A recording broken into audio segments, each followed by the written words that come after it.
Welcome to உடல் மீதும் channel. இன்றைக்கி நம்ம என்ன பண்ண போகிறோம்னா மீன் வச்சு ஒரு புளித்தண்ணி செய்ய போகிறோம். இது டக்குன்னு செஞ்சிடலாம். என்னென்ன வச்சுருக்கேன்னா மீன் ரெடி பண்ணி வச்சுருக்கேன், ஒரு நெல்லிக்காய் சைஸ் புளி கரைச்சி வச்சுருக்கேன். இது நான் குழம்புக்கு எடுத்த தேங்காய் போக தண்ணி பால் எடுத்து வச்சுருக்கேன், இந்த ரசத்துக்கு யூஸ் பண்ணிக்கலான்னு. அப்புறம் பார்த்தீங்கன்னா மிளகு, தோலோட பூண்டு எல்லாத்தையும் வாஷ் பண்ணி வச்சுருக்கேன். சின்ன வெங்காயம் உரிச்சு வச்சுருக்கேன், வரமிளகா, ஒரு தக்காளி. எப்படி செஞ்சிடலான்னு பார்த்துடலாம். பாத்திரம் வச்சுட்டேன். கரைச்சி வச்ச புளித்தண்ணியை சேர்த்துக்கலாம். மேக்ஸிமம் தூசி வராமல் பார்த்துக்கோங்க. ஓகே, அதில் நல்ல தேங்காய் தண்ணியை சேர்த்துட்டேன். இது கொஞ்சம் கொதிக்கட்டும். ஓகே, புளித்தண்ணி லைட்டாக சூடு வர ஆரம்பிச்சிருச்சு. இந்த நேரத்தில் ஒரு தக்காளி, இந்த சின்ன வெங்காயம், வரமிளகாய் எல்லாத்தையும் அதில் சேர்த்து விட்டுடலாம். இது ஒரு 5 minutes கொதி வரட்டும். இந்த புளித்தண்ணி கொதிக்க ஆரம்பிச்சிருச்சு. இதில் நம்ம போட்ட இன்க்ரீடியன்ஸ் எல்லாத்தையுமே அப்படியே எடுத்துடலாம்.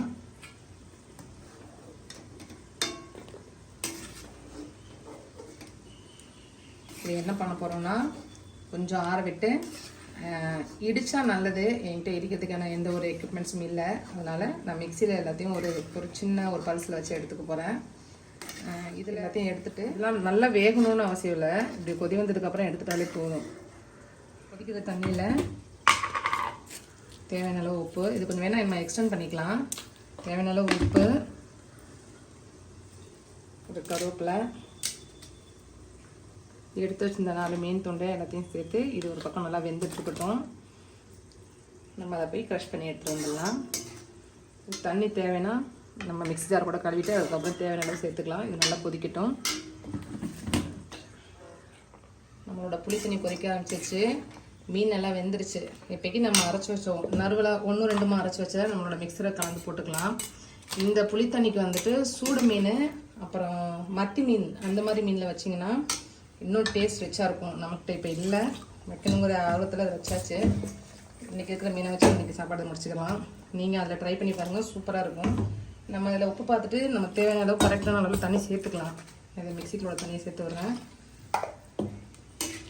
ஆல்மோஸ்ட் இது கொதிச்சு முடிஞ்சிச்சுன்னா சூப்பரான புளித்தண்ணி ரெடி ஆகிடும்.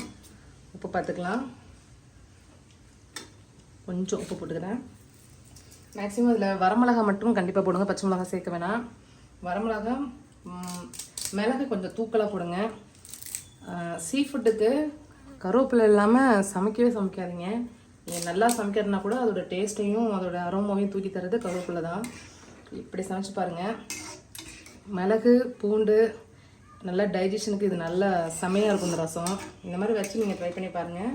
புளித்தண்ணி ரசம் அந்த மிளகு பூண்டுனாலே ரசம் தான் வருது வாயில். இந்த மாதிரி வச்சு ட்ரை பண்ணி பார்த்துட்டு சொல்லுங்கள்.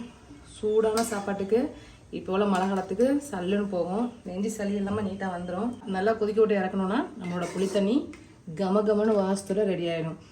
இந்த மிளகு, பூண்டு, கருவேப்பிலை வாசம் பயங்கரமாக வீடியோ ஃபுல்லாகிடுச்சு.